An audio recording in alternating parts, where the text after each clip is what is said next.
cette configuration, on va essayer d'utiliser le théorème de Thalès. Essayer parce qu'il faut vérifier avant que l'on a bien les conditions d'utilisation. On est bien en droit de pouvoir utiliser ce théorème. Alors la condition, c'est d'avoir des points alignés. On a bien ici des points alignés sur deux séquentes. Voilà la première, FH, et la deuxième, ED. Le point G appartient aux deux. Donc on va l'écrire. C'est quelque chose que l'on sait, qui est écrit dans l'énoncé. Donc on sait que, par exemple, G, je vais utiliser les symboles mathématiques, G appartient à la droite ED, donc ça veut dire que les points sont alignés, et que G appartient aussi à la droite FH. Alors ça, c'est pas suffisant. Il faut que j'ai des droites parallèles. Et ce qui est écrit ici en vert me dit que ces deux droites, EF et HD, sont parallèles. Donc j'ai ça.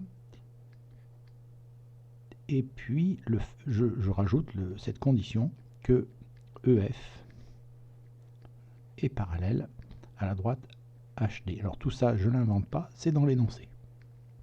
Ce sont les conditions d'utilisation. Maintenant, je vais citer la propriété. La propriété, elle dit, si on a ces conditions-là, eh bien, on va pouvoir écrire une égalité. Donc, je cite la propriété. D'après cette propriété, d'après le théorème de Thalès,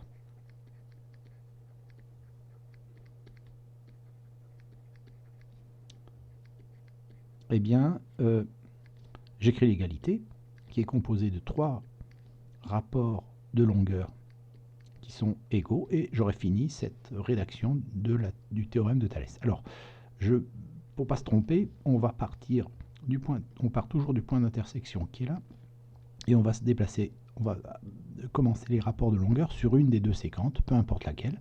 Alors par exemple, ici, on peut commencer par la séquente FH, et on va commencer par la longueur à partir du point d'intersection G, donc GF.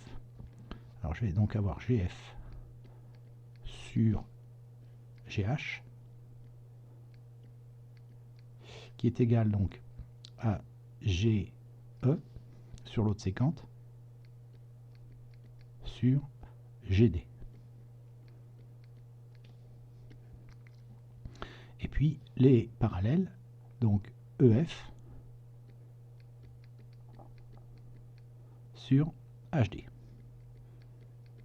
Voilà, ça c'est ce qu'on appelle le théorème de Thalès. Ça s'arrête là. Les conditions d'utilisation, on cite la propriété et l'égalité. Le reste, ce n'est que du calcul. Je vais utiliser cette égalité. Mais je suis certain que cette égalité, elle est bien vérifiée, elle existe, j'ai bien le droit de l'écrire. Alors, qu'est-ce qu'on fait? On va remplacer les longueurs de cette égalité par ce qui nous est donné. Donc, GF, c'est 6. Donc, j'écris 6 sur GH, c'est 15. C'est égal à GE, que je ne connais pas, EG ou GE, on cherche à calculer, sur GD 14,2,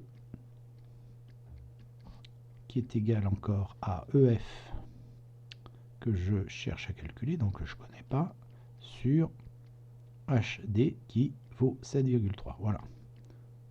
Une fois que j'ai remplacé dans cette égalité, j'obtiens ça. Alors, si on regarde bien, en utilisant ce rapport de longueur et uniquement celui-là, je le réécris.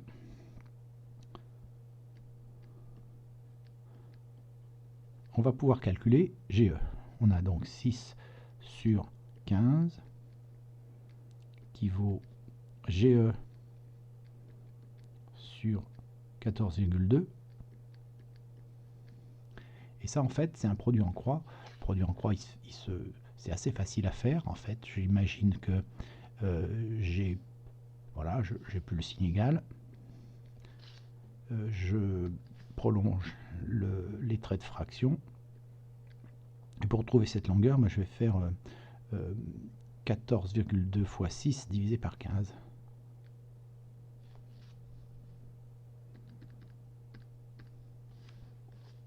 Donc j'écris quand même ça, GE, obtenu en faisant 14,2 fois 6,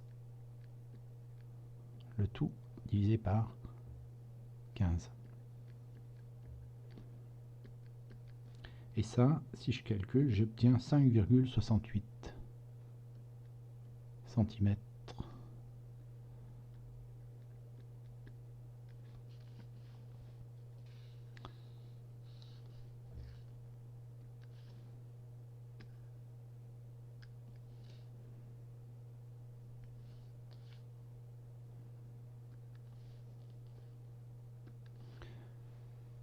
Si maintenant j'utilise ce rapport de longueur et celui-là, et que je les écris, je vais obtenir donc 6 sur 15,